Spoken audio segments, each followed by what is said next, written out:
Hi everyone, it's me, Brittany here at 36 weeks pregnant today. So I'm so thankful, so appreciative to God to be in my ninth month of pregnancy. So thankful to that everything has been going really well with this pregnancy and not too many complaints. And I just pray everything continues to progress well and that my husband and I will be meeting our healthy baby girl soon. Don't have much change to my symptoms. I'm still experiencing the same things, with the exception of my Braxton Hicks. Now they're accompanied with some cramping, which is just making them a little bit more uncomfortable. My doctor said that that is to be expected because the baby is getting lower, creating more pressure, and my pelvis region is opening up more to prepare for birth. I want to give a shout out to my husband's job. They're absolutely wonderful. They did a baby shower for us, which I'm appreciative of that in itself, and then the fact that they did a shower for a guy because I haven't heard of a guy shower putting on a shower for them. So they were just, like I said, they were wonderful. They had food there. One of the young ladies made a cake and it looked like a little gift box. It's very cute. They played a few games. They were very generous with the gifting. They presented us with a $150 Target gift card. In addition to that, we received some gifts, and a few of the other young ladies who worked there, they had given us some gifts early on in our pregnancy. So very thankful and appreciative of that. Just want to thank them for their thoughtfulness, their time, and money and effort that they put into that for us. Also, while I was in town for his job, because he works out of town, I got to hang out with some friends. So one of my friends, she does photography. So she did a shoot for me, and then once my husband got off from work, we did a shoot together. So based on what I've seen so far, the pictures, they look so wonderful. So I can't wait to get them and to share them with you guys. Today I had a doctor's visit. I guess that's really the only main thing I wanted to discuss. So I'll try to make this as brief as possible. So I was tested for the Group B today, and it really wasn't that bad. I was dreading being swabbed in my jewel area and rectum, but it really wasn't that bad. It was over before I knew it. Now, on the other hand, I did get checked, and that is not comfortable because she had like what seemed like 3 fingers inside of me. It just was not comfortable. I don't want to be checked again until I'm like 10 centimeters. So in terms of my progression there, I'm not dilated, but I am 50% effaced. She said my cervix is really thin. So really excited that my body's making progress and that's one step closer to baby girl being here. So I'm just going to continue to remain active so that my body can dilate and efface like it needs to. What I did forget to ask while she was doing that is to see where the baby's head was stationed. That was something that they mentioned in childbirth education class. And she said that we usually get so caught up with the dilation and effacement and we don't ask the doctor where the baby's head is stationed. So that's also a factor too with seeing how low your baby's head is. So for you girls who are about to get checked, make sure you ask your doctor that so you can kind of have an idea there. Okay, so also we went over my birth plan today. That was actually the first thing that we did, and I just felt really good that she took the time to thoroughly go over my birth plan and read things out loud. For the most part, she's good with everything. She likes that I'm open-minded. I don't know if I mentioned I'm between 2 doctors. So from the one I was initially talking about, I met with, actually the past few weeks I've been meeting with the other one.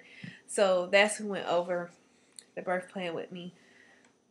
So I just kind of wanted to comment on the things that she noted that with how it probably have to go, just for you guys who are still working on your birth plan. So in terms of laboring at home, as long as I can, she felt that's what's best. She said just unless my water breaks, she wants me to come to the hospital.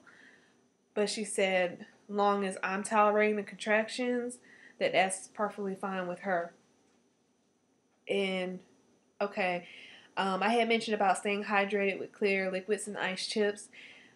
I wouldn't be able to do the liquids at the hospital, but I can stay hydrated with ice chips and popsicles.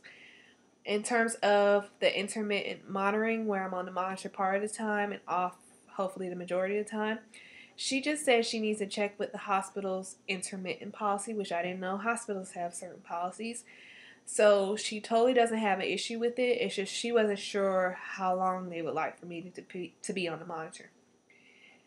In terms of pictures and video, it just has to be done over the shoulder. She didn't present it in a way where it be considered porn. It's just a way of protecting the doctors, which that's fine, long as she wasn't like trying to ban us from video or pictures or whatever.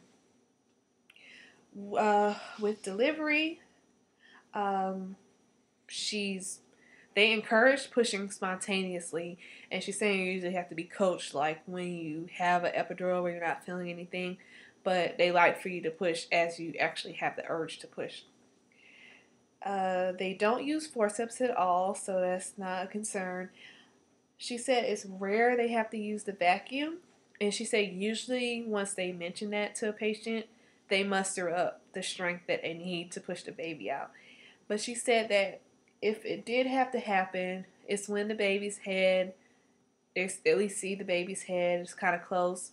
They just kind of use it when mom is too tired and, not really pushing hard enough.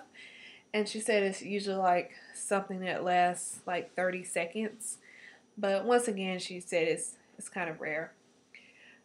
With the episiotomy, she said she's personally only performed two out of all her deliveries.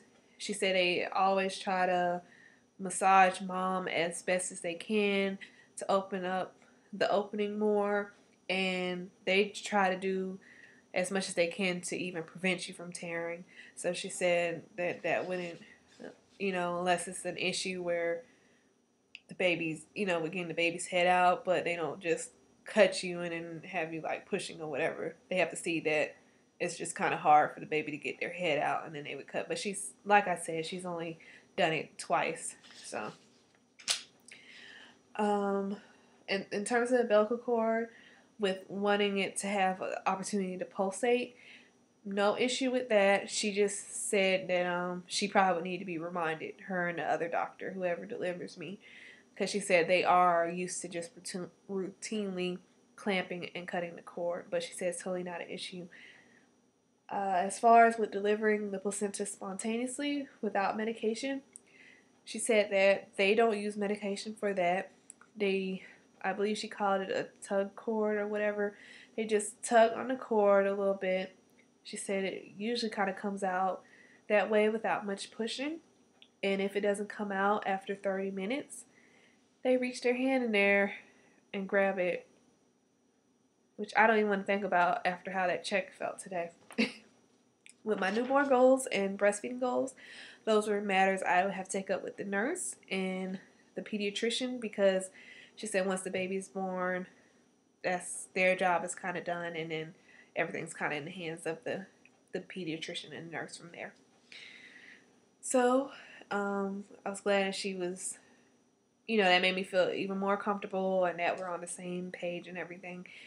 And, she was just telling me to bear in mind with remaining open-minded, and, women have different pain thresholds and stuff like that. So she's like, just because I've taken the time to do a plan, that I don't have to feel bad if I decide to get an epidural or pain medication, which, I told her I understand that I know that, not from personal experience, but I would imagine labor and delivery and birth are like the top unpredictable things. So you can't always necessarily have a plan that goes according to T. But, I have a plan and vision in mind, and, but my ultimate goal is to have a healthy baby girl.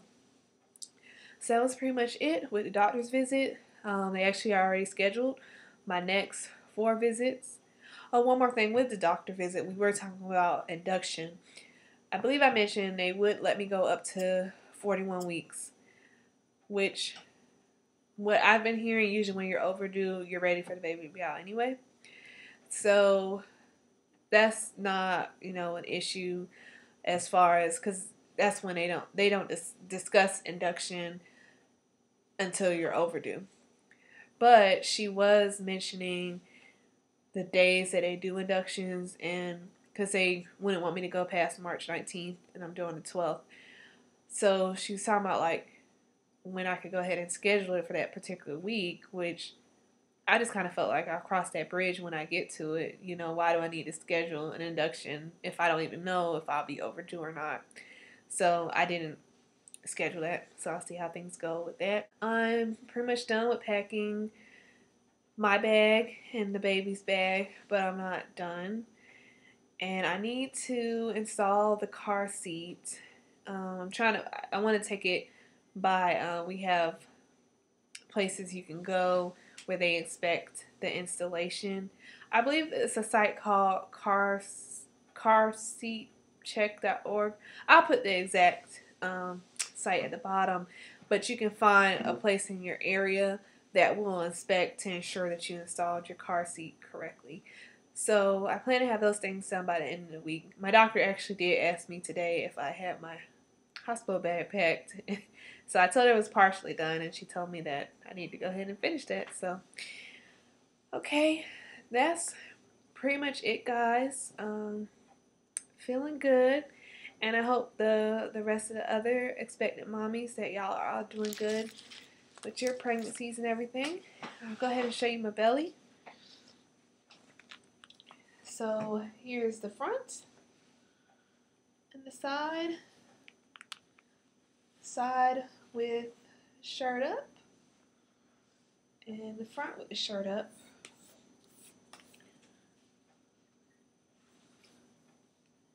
And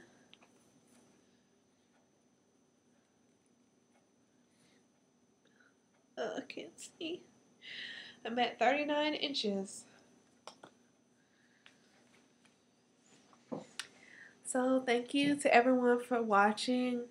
And I don't think I've ever have taken the time to thank people for subscribing to me. So I want to thank you guys for doing that. This is just something I do to document the pregnancy, but it's been very nice meeting other moms, and it's just very flattering, you know, to have people that want to subscribe and watch you. So thank you guys for doing that. Hope everyone has a great week. See you next time.